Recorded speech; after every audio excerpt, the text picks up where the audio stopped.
तरह से उन्होंने काम किया है बिहार में, और बिहार एक समय में जंगल राज के लिए जाना जाता था। रोड आप देखें, बिजली के क्षेत्र में देखें, किसी भी इंफ्रास्ट्रक्चर के क्षेत्र में देखें, रोजगार की बात करें, नौकरी की बात करें, अब उद्योग धंधे भी बिहार में आने लगे हैं।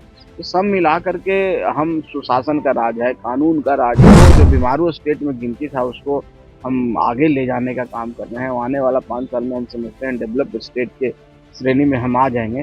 तो जो ये प्रयास है निश्चित तौर पर बड़ा प्रयास है, और इसमें हम समझते हैं, हम भी मानते हैं व्यक्तिगत तौर पर तो उनको भारत रत्न मिलेगा। माननीय नीतीश कुमार जी के जो बेटे हैं वो भी इसी समाज के हिस्सा हैं। अगर उनको इच्छा करता है कि हम कोई समाज सेवा करना है तो कोई रोक नहीं सकता है, उनके पिताजी भी नहीं रोक सकते हैं। तो उनके अपनी इच्छा पर डिपेंड करता है। जहाँ तक नमस्कार, आप देख रहे हैं NBC24 और मैं हूं आपके साथ इंद्रजीत कुमार। देखिए, चर्चाएं ये खूब हो रही है कि क्या होली के बाद मुख्यमंत्री नीतीश कुमार के जो बेटे हैं निशांत कुमार क्या राजनीति में एंट्री लेंगे, क्योंकि लगातार जो है राजनीति पार्टियों के द्वारा सवाल किया जा रहा है। अब देखिए, यह सवाल किया गया बिहार सरकार के मंत्री संतोष सुमन से, तो क्या कुछ कह रहे हैं निशांत कुमार की राजनीति में एंट्री पर। साथ ही साथ जिस तरीके से केंद्रीय मंत्री जीतन राम मांझी ने पिछले दिनों ये कह दिया कि मुख्यमंत्री नीतीश कुमार को भारत रत्न मिलना चाहिए। देखिए, इन दोनों सवालों पर क्या कुछ कह रहे हैं बिहार सरकार के मंत्री संतोष सुमन। सुनाते उनके पूरे बयान को। हिंदुस्तानी अवाम मोर्चा कितने सीटों पर देखिए, फिर वही बात है, हम तैयारी हिंदुस्तानी अवाम मोर्चा सेकुलर पार्टी के तौर पर करते हैं।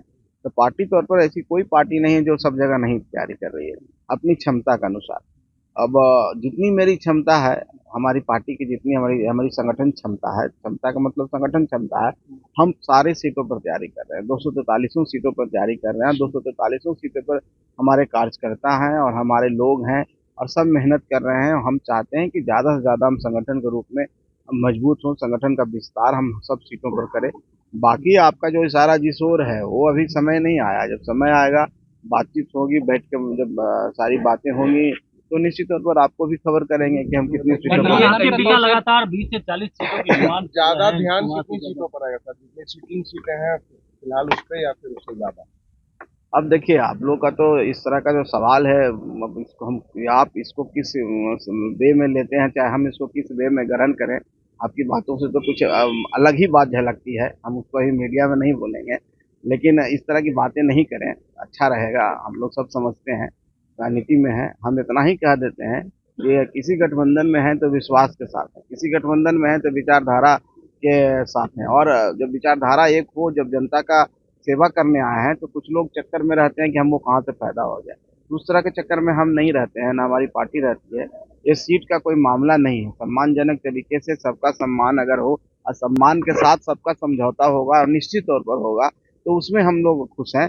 बाकी जहाँ तक बात होगा, ये बात आपको कहने की जरूरत नहीं। हम लोग बैठ करके शांति से सब काम कर लेंगे, इसमें कहीं पर कोई इफर्ट नहीं। मंत्री चाह रहे हैं कि चिराग पासवान को जितनी सीट मिले उतनी आपको भी सीट मिले बिहार में।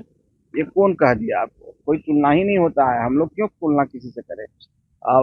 सब अपनी अपनी अपनी बातें करते हैं। हम अपनी बात करेंगे, जब हम बैठेंगे तो अपनी बात करेंगे। हम किन्हीं से तुलना क्यों करेंगे? ये तो बात सही नहीं है।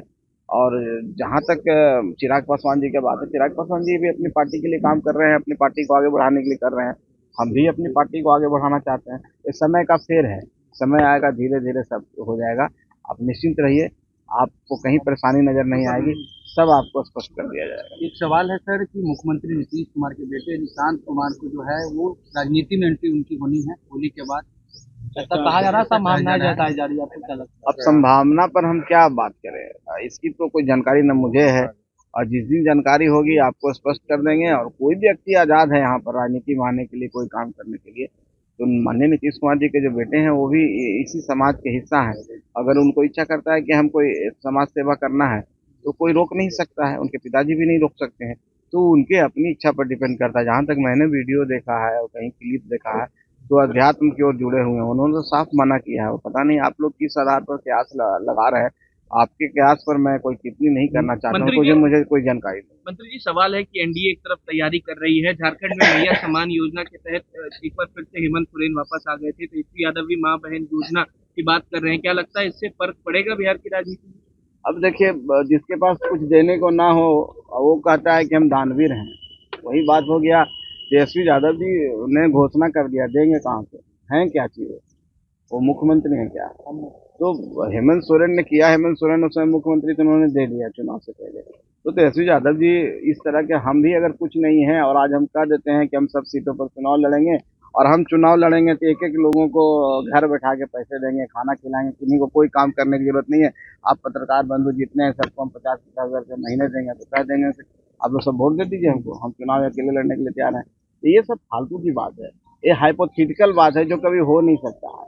हम सूरज को पर चले जाएंगे, हम चंद्रमा को लांग देंगे, हम ये बन जाएंगे, ये बन जाएंगे, सब करने से कुछ होता नहीं है। जनता का विश्वास जिसके साथ है, जनता का प्यार जिसके साथ है, आशीर्वाद, और निश्चित तौर पर वो जनता के लिए काम करेगा। तो हम लोग के साथ जनता है। आने वाला समय में हमारी सरकार बन रही है, प्रचंड बहुमत से हम लोग बन रहे हैं। जो देना होगा हमारी सरकार देगी, माननीय नीतीश कुमार जी देंगे। तो वो कहाँ है? वो तो कहीं है नहीं, 3 में न है, 13 में है। अर्जुन खड़गे हैं, उन्होंने कहा है कि गंगा में डुबकी लगाने से क्या गरीबी मिट जाएगी। अब एक चीज साफ करते हैं कि किसी की जो आस्था है, इस लोकतंत्र है हमारा, और हमें संविधान ये अधिकार दिया है कि हम कोई भी धर्म माने, कोई भी धार्मिक कार्य अनुष्ठान करें जिससे किसी को नुकसान ना हो। तो एक लोक आस्था सनातन धर्म है, उस पर अंगुली उठाने का हमको नहीं लगता है कि मल्लिकार्जुन खड़गे जी का कोई अधिकार है। वो क्रिश्चियनिटी से प्रभावित हैं।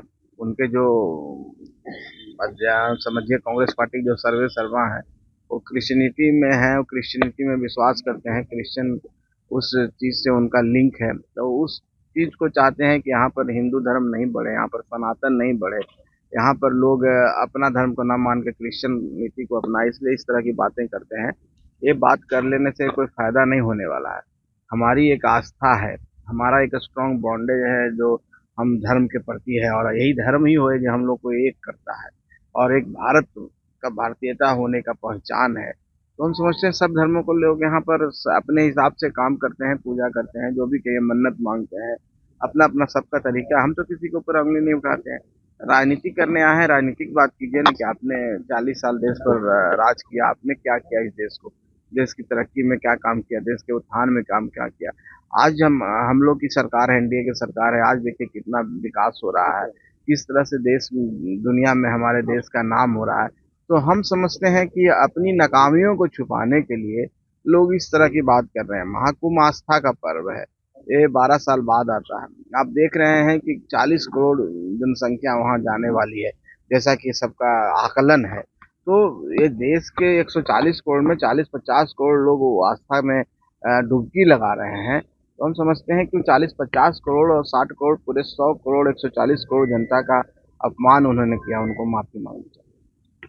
आपके पिता हैं, सीताराम मांझी केंद्रीय मंत्री, उन्होंने कहा है कि मुख्यमंत्री नीतीश कुमार को भारत रत्न मिलना चाहिए। आप कैसे देखते हैं? देखिए, जहाँ तक माननीय मुख्यमंत्री जी का सवाल है, आदरणीय श्री नीतीश कुमार जी का, जिस तरह से उन्होंने काम किया है बिहार में, और बिहार एक समय में जंगल राज के लिए जाना जाता था। बिहार में लोग आने से डरते थे, और शाम होने पर लोग अपने घरों से नहीं निकलते थे। आज का समय बदल चुका है। जैसे ही माननीय नीतीश कुमार जी ने बिहार में मुख्यमंत्री बने, आप देखिए हमारी बेटियां साइकिलों से घर से स्कूल जाने लगी, और पूरा शांति हुआ, सब लोग अपना धंधा पानी शुरू किए। बहुत सारे यहाँ पर शोरूम खुलते थे और शाम में बंद हो जाते थे। किन्हीं की गाड़ी का शोरूम खुला तो गाड़ियाँ मंगवा ली जाती थी, शादी हो रहा है तो सारी गाड़ियाँ मंगवा ली जाती थी। तो वो माहौल से निकालने का श्रेय निश्चित तौर पर माननीय नीतीश कुमार जी को है। एक भागीरथ प्रयास है, एक बहुत बड़ा प्रयास था, जो एक अशांत बिहार को शांति की ओर ले गए। उसके बाद इंफ्रास्ट्रक्चर डेवलपमेंट, आप देख रहे हैं कि पहले बिजली नहीं आती थी, हम लोग छतों पर इंतजार करते थे, बिजली आती थी तो पूरे मोहल्ले में एक बार हल्ला होता था और सब लोग नीचे जाते थे सोने के लिए। अब उसी बात नहीं है। तो रोड आप देखें, बिजली के क्षेत्र में देखें, किसी भी इंफ्रास्ट्रक्चर के क्षेत्र में देखें, रोजगार की बात करें, नौकरी की बात करें, अब उद्योग धंधे भी बिहार में आने लगे हैं। तो सब मिला करके हम सुशासन का राज है, कानून का राज है, और शांति है, और तरक्की है। तो इतना इस स्टेट को, जो बीमारू स्टेट में गिनती था, उसको हम आगे ले जाने का काम कर रहे हैं। आने वाला 5 साल में हम समझते हैं डेवलप्ड स्टेट के श्रेणी में हम आ जाएंगे। तो जो ये प्रयास है निश्चित तौर पर बड़ा प्रयास है, और इसमें हम समझते हैं, हम भी मानते हैं व्यक्तिगत तौर पर तो उनको भारत रत्न मिलना चाहिए। विधानसभा तो आप सुन रहे थे बिहार सरकार के मंत्री संतोष सुमन के पूरे बयान को। मुख्यमंत्री नीतीश कुमार को भारत रत्न दिए जाने के सवाल पर देखिए साफ साफ कहते नजर आ रहे हैं कि मुख्यमंत्री नीतीश कुमार को भारत रत्न जरूर मिलना चाहिए। देखिए जिस तरीके से मुख्यमंत्री नीतीश कुमार ने काम किया है वो काम के मुताबिक जो है उन्हें भारत रत्न मिलना चाहिए। उन्होंने ये भी कहा कि 2005 के पहले बिहार में कुछ नहीं था, 2005 के बाद बहुत सारे बदलाव हुए। बात किया जाए तो शिक्षा, स्वास्थ्य, रोजगार, बेरोजगारी, नौकरी, सड़क, बिजली, इन सभी विषयों पर जो है मुख्यमंत्री नीतीश कुमार ने काम किया है और यही सब विषयों पर जो है मुख्यमंत्री नीतीश कुमार को भारत रत्न मिलना चाहिए। साथ ही साथ निशांत कुमार की राजनीति में एंट्री के सवाल पर भी क्या कुछ कह रहे थे बिहार सरकार के मंत्री संतोष सुमन, आपने सुना इस वीडियो में। फिलहाल इस खबर में इतना ही, खबरों के साथ बने रहें। अब तक आपने हमारे चैनल को सब्सक्राइब नहीं किया तो जल्द से जल्द कर